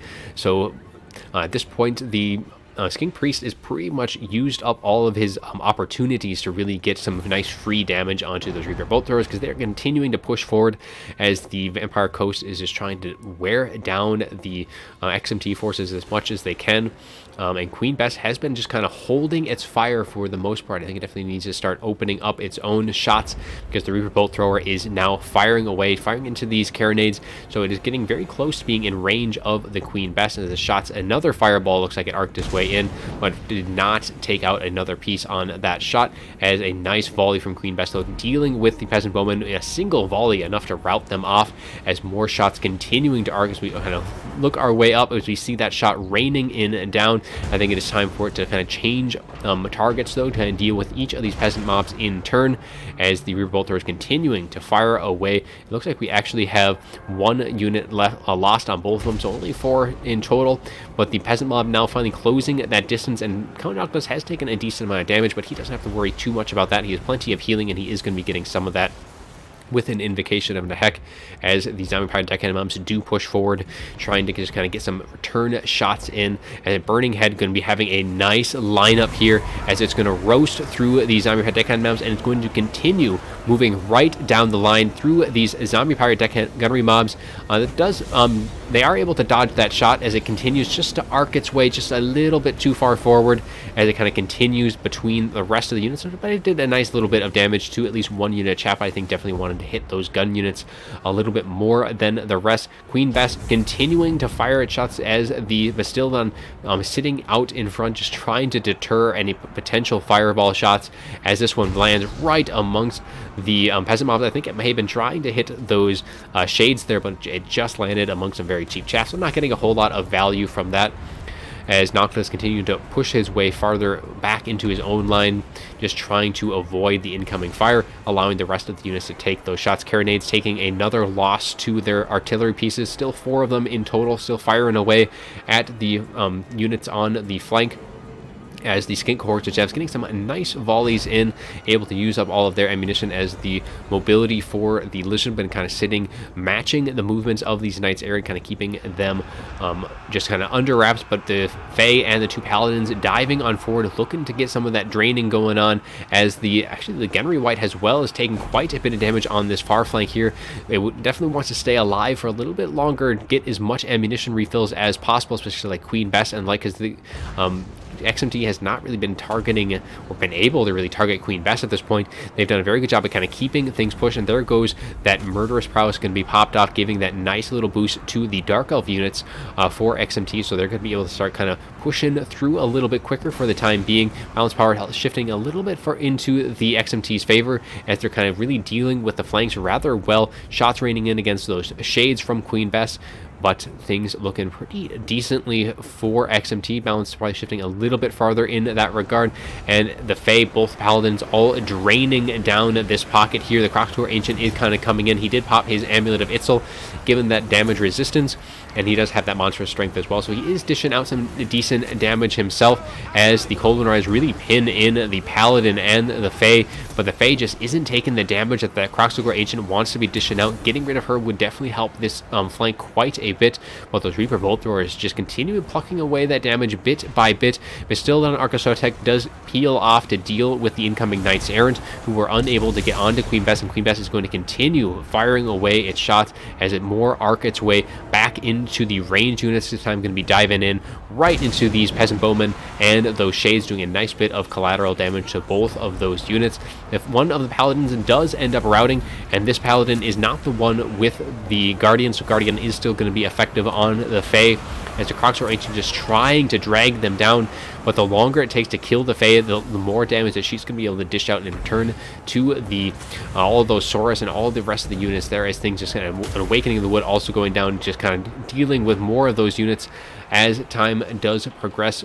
Noctilus continuing just to take more and more damage, but that Bastiladon has been able to push back the Knights Errant. Queen Bess has used up pretty much all of its ammunition, and if that Gunnery Wight can get close enough, can up that ammunition just a bit, would be quite nice for them. But the Supreme Sorceress of Fire definitely getting into that back line at this point, looking to potentially either shut down the Queen Bess. Not sure where Queen Bess is pointed, maybe trying to shoot down the Supreme Sorceress out of the sky, but I think probably targeting some of the shades on this far flank here as another volley arcs its way on out, and it's going to land just a little bit forward of the shades, taking a little bit of damage, but that is the last volley, and the Dark Riders now finally shutting down the Queen Bess, but Queen Bess has used up all of its ammunition. Unfortunately, the Gunnery Wight unable to get any more ammunition to it, but at this point, probably not worth it. Try and give it as much as you can to Count Noctis, so the Gunnery Wight is getting rather low themselves as the Knights of the Lionhearted are now pushing forward, having a lot less to fear, all of the Carronades and the like getting shut down. Gunnery Wight taking a fireball to the side as we've got Dwellers below doing a bunch of damage to these Saurus Warriors, and this will deal a lot of damage to these guys, especially with the Fae. These Knights Errant all in support should be able to finish this unit off, and balance power now shifting very heavily into XMT's favor. Plenty of peasant bowmen still left to kind of start firing in, and the VM forces are pretty much surrounded as Count Noctis is going to be finally disintegrating, and that will be army losses as XMT takes this 2v2, putting them up 5-3 going into the final 3v3 fight of the day. So let's take a look at the after battle report for all of these matches. Croxagore Ancient definitely was where he wanted to be here for the Lizardmen, just unfortunately just wasn't connecting with any of its shots against the Paladins or the Fae. King Priest of Heavens actually did very well, considering he just had the Thunderbolt doing a nice bit of damage there. Rest of the units, the Saurus Warriors doing pretty decent, very stalwart unit there. Unfortunately, all of the mobility on the Coldland Riders did not do very good in the slightest, and I think the Bastiladon, while trying to keep that Queen Bess alive, just kind of took itself out of the fight for that battle and did not get the value that it could have. Queen Bess only getting 1,300, even though it used up all of its ammunition. I think the Gunnery Wight would have been nice to give it some more ammunition to that Queen Bess. I think he was focusing more on Noctis, who was able to get 1,700 himself, but took just so much fire throughout the course of the fight, and then all of the gunnery mobs not doing all too great. One of the cannons did rather well with 1,000. But otherwise, nothing too remarkable on that end. For the Dark Elves, led by Ice Power, we have 1,600 on the Supreme Sorceress. All of the Bleak Swords, actually a few of them did fairly decently, able to get some nice value in. Shades did very, very well here. 1,400, 1,300 on those two. Dark Riders being very patient throughout the fight, able to finally get into that back line. And then at least one of the Reaper Bolt Throwers did very well, 1,250. And then for the last one, Killer Reno on the Brittonians, Fae getting almost 1,100, both the Paladins doing all right, but I think the Peasant Bowmen are going to be kind of the breadwinners here for this army, doing some nice work there. So 750 on them. Okay, so not as great as I would expect on some of them. Otherwise, just a nice spread of damage on both sides, but nothing really standing out in that. Hey, Captain Tellus, welcome to the stream, just in time for the finale, the 3v3. So we'll update the scorecard before getting into that one, as XMT does take that 2v2, putting them up 5-3 going into the final fight to decide the outcome of the 3v3. As we'll have the Undead Forces on XMT's side, lots of synergy there. So we'll have Counts, Tomb Kings, and Vampire Coast. Plenty of chaff units, plenty of strong lord choices and monsters and healing to go across the board. Tomb King's going to be the most beneficial out of that one, getting that healing they wouldn't normally be getting. And against the Dwarves, Skaven, and Empire of VM. So those commanding the armies will have Crabbling on the Skaven for VM. Sverchasm will be commanding the Empire. Tank will be on the Dawi. And then for XMT, we'll have Maximus Decimus on the Vampire Counts. Bilbo Bagauge will be on the Vampire Coast. And Felcon will have the Tomb Kings at his disposal. So let's load on in for the final 3v3 to decide the outcome of this clan war. Hope you all have been enjoying the fights so far. And we're loading on in. Plenty of units to be spread across this fight. It'll be on the MP Blue Reach River, a massive map, plenty of room to maneuver, but also plenty of forest to kind of move around and kind of avoid any incoming fire. So once we are loaded in, we'll switch over the scene, and then we'll get things underway for this last 3v3 of the day. All right, loaded in. And we'll switch the scene over, and then we're going to go over the armies here real quick. So for take an overhead look, I guess. So the XMT forces have spread themselves all the way across their deployment zone. Most of them have kind of centered up into the forest on this side, while we'll have VM kind of really situated in more of a tightly formed pocket on the other side, more organized and kind of focusing with their lines of fire, while keeping some units in reserve into the forest to kind of deter any movement or just kind of catch them out as they would kind of come into their range. But for the Undead Forces of XMT, we'll go through them first, as the infantry is just going to be a very spread out line. I think just spreading them up, but it is going to kind of allow for VM to kind of slowly pick these guys apart. But skeleton warriors, zombies, spread all the way across that front line, just chaff, and more chaff, all the way into the forest where most of their more expensive units are going to be. So we have a White King, we have a Vargulf in there, and then we are going to be having Graveguard with great weapons, 4 units in total of those, and we have Isabella von Karstein. So the Isabella von Karstein definitely going to be one of the better picks for the Countess to be bringing in a team game because of that Blood Chalice of Bathory. So that does restore 2,500 hit points to a Lord or Hero, and that has unlimited uses throughout the course of a fight. No winds of magic, no nothing of that nature, and also 36 vigor to boot as well. So that is going to really help keep everything alive and well for their side of things. Master of Beguilement, and then Raise Dead and Invocation of Nehek. That one Soul White King there are going to be coming in with just Scabscreth to help kind of reduce the infantry as much as possible. But that is pretty much it for the Vampire Counts. As for the Tomb Kings, we'll go over them next. We're going to be seeing quite a bit of Skeleton Chariots kind of mixed in here. So we have 2 units right here, and then we'll be having a bit of mobility. So we have Necron Horsemen, so with on this flank, 3 units of those. Very cost-effective cavalry, very good, nice, quick mobility, and they do very well in melee. Cetra the Imperishable will be keeping them company up on his Cambrian War Sphinx, as he does have Usef's Incantation of Desiccation. We have Incantation of Protection and Incantation of Cursed Blades, as well as Unwielding Will and the Restless Dead. So keeping things nice and upbeat for the roaming Tomb King forces, and there is going to be a couple more chariots as well off onto that flank. And that is going to be it for the Tomb King forces for the most part. We just have some skeleton spearmen kind of mixed into things as well, and some carrion to help kind of get into those gun units, the weapons teams for the Skaven and the like. And now for the Vampire Coast, we are going to be seeing zombie pirate deckhand mobs with pole arms for their infantry, and we'll be seeing also some flyers as well. So we have some deck bombers, deck droppers with bombers, again, a good infantry clearing tool. As for the rest of the units, we have a couple of gunnery wights sitting in the forest here, and both of these guys going to be kind of coming in. They have their own Scabscraft, so that's actually going to be 3 total Scabscraft here on the field, as well as the more powder. So plenty of things to help kind of clear things out, and then we'll have a Vampire Fleet Admiral of Pistols coming in with Kraken's Pull. We have Tide Call, and then we have Kiss of the Deep, which is a nice little lore passive there to kind of give a little extra damage with the Tide Call and Kraken's Pull. Some rather cheap, well, Kraken's Pull is not very cheap, but Tide Call is only 5 winds of magic. And that will wrap things up for the XMT side. Actually, they do have a few more things off in the forest that I did miss. So they do have, looks like we have the Night Terrors and some Scurvy Dogs just kind of mixed in there. Now, as for the remainder of the forces on the field, it is going to be VM's forces. So we have a couple of Wolf Rats here facing the backline, hiding in the forest, just seeing if there's any cheeky vanguards.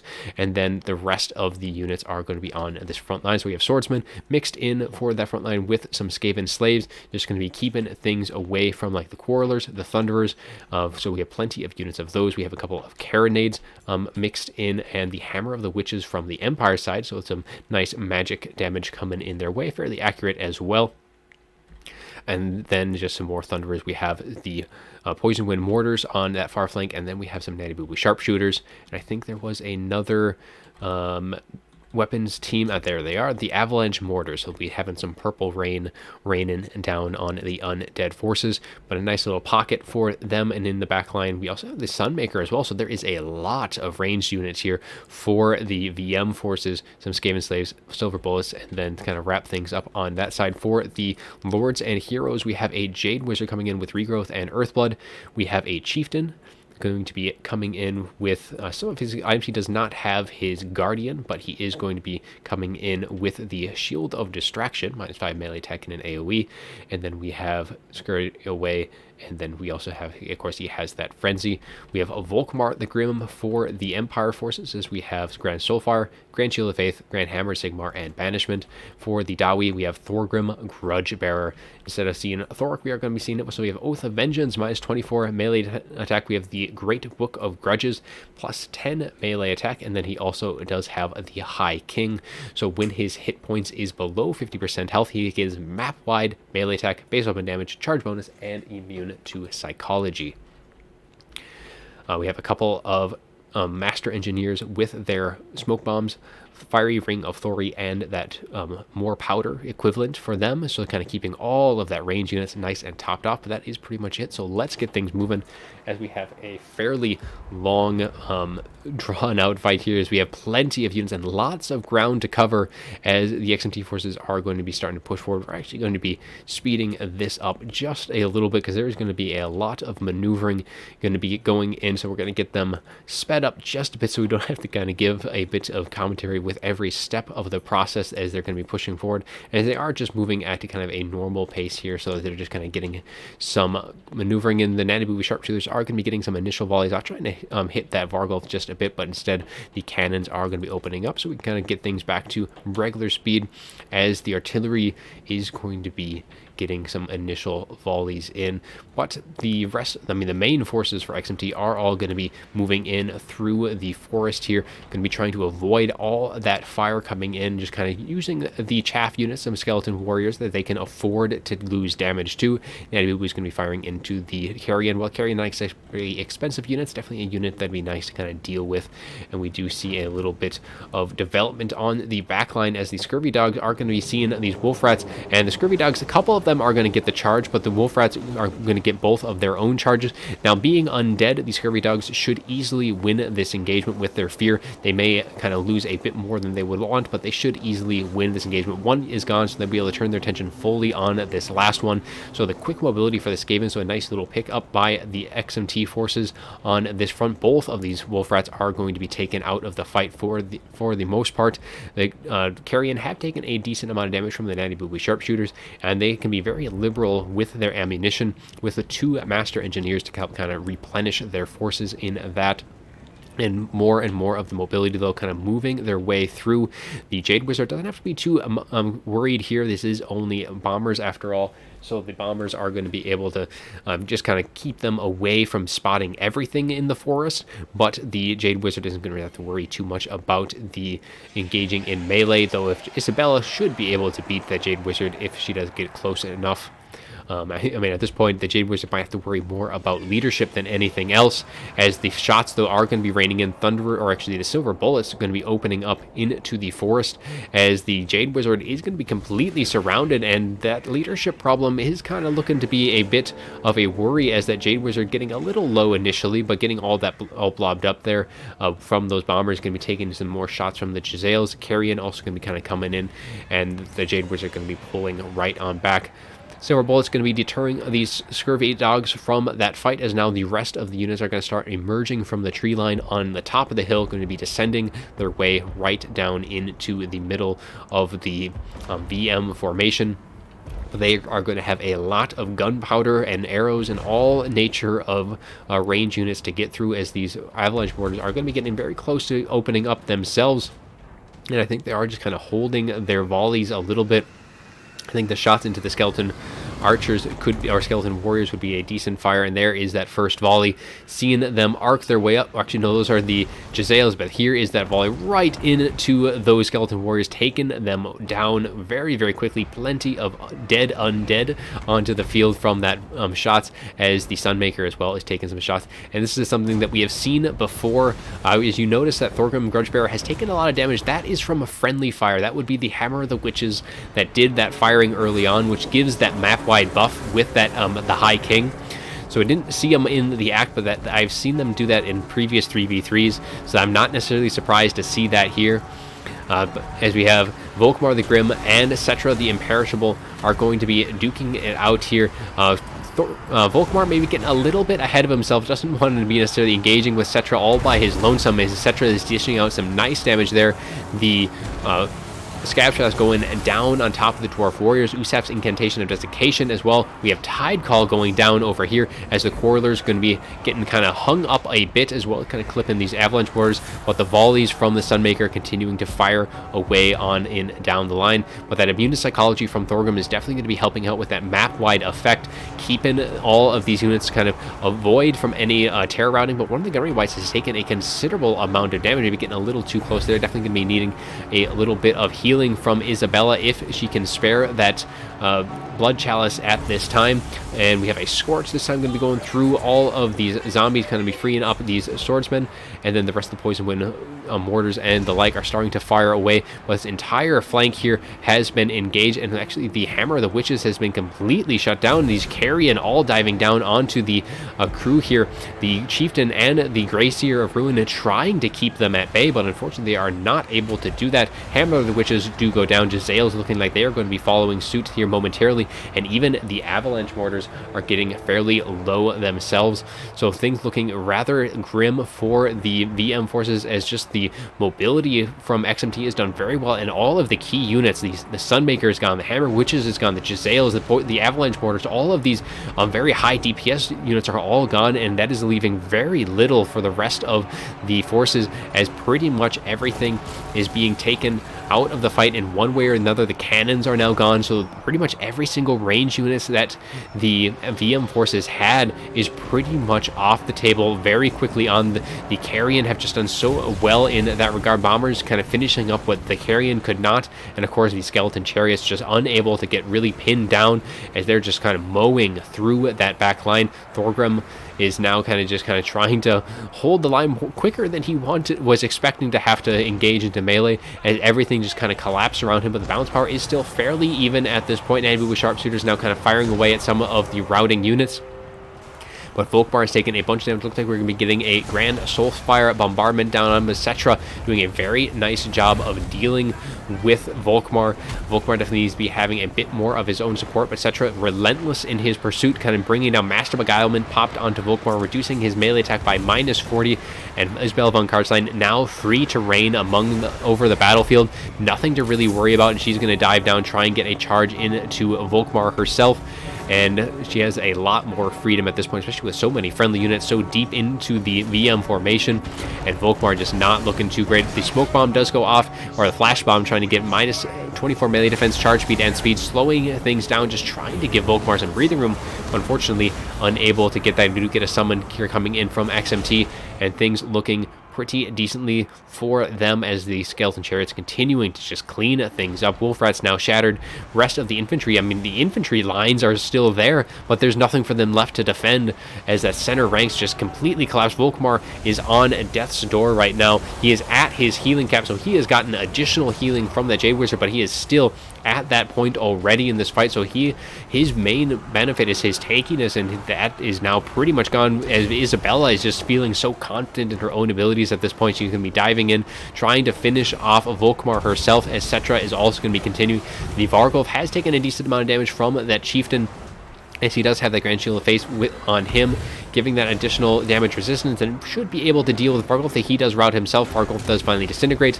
Master Engineer is getting very low himself. A nice tide call going through the rest of the infantry here, and I think this is pretty much it, as Volkmar still alive, but he is on just slivers of HP. 234 is all he has left.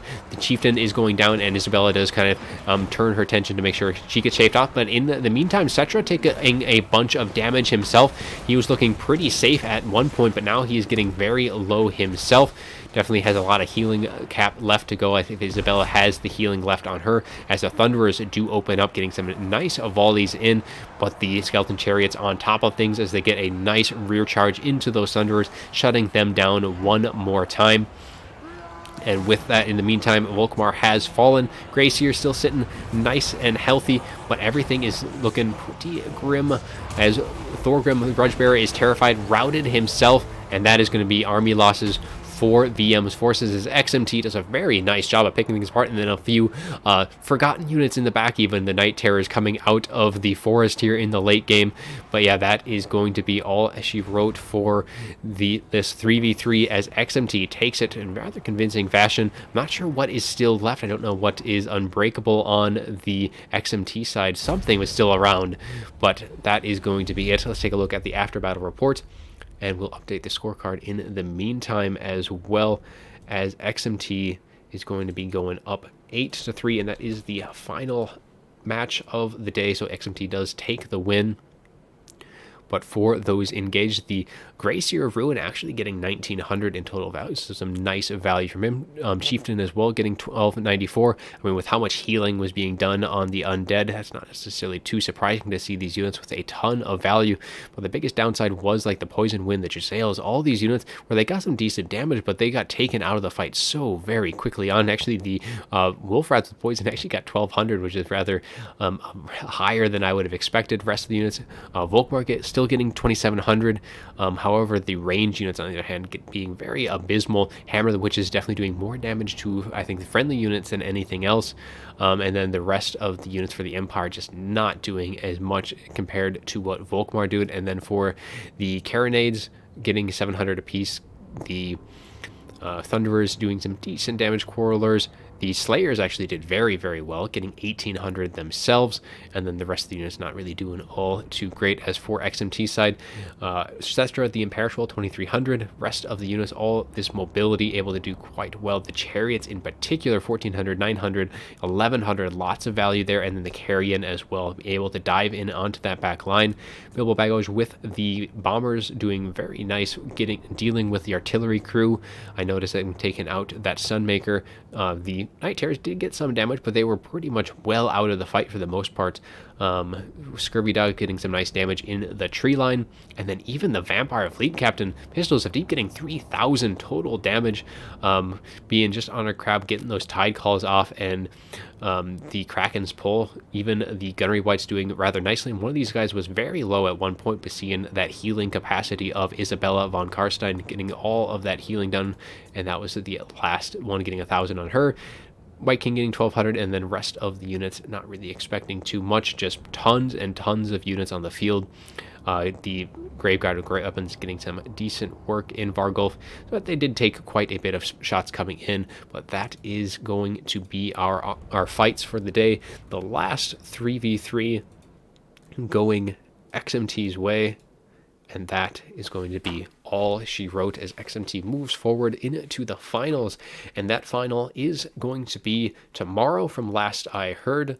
So that I just kind of update on that, just going to be double checking. I know there was an announcement from my son yesterday night saying that it was, I think, for today, but that should be tomorrow. Those lineups have been released to the respective clans, so they are busy preparing for their debut in the Clan War Finals, and that will be live casted tomorrow. I believe that is with my son and Turin both going to be co-casting, so that is going to be a fun fight for those two clans. Of course, I'm going to be, rooting for RTK, being RTK myself. But that'll be a fun matches to be watching throughout the course of tomorrow. So looking forward to that. I hope you guys all enjoyed the video. And with that, we are pretty much going to be signing off. Pretty quick stream overall, able to kind of quickly get through the battles. Kind of, I guess, help to be quicker with having 3 of the matches not being played, but I mean, that is how it is.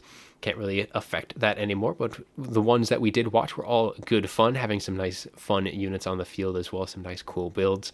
So otherwise, yeah, unless anyone else has anything to say before we close things off, we are going to end the stream. So I do hope you guys all enjoyed the games as much as I did. Good being here, and with that, we are going to close things off. So hope you all enjoyed again, and as always, have a good one.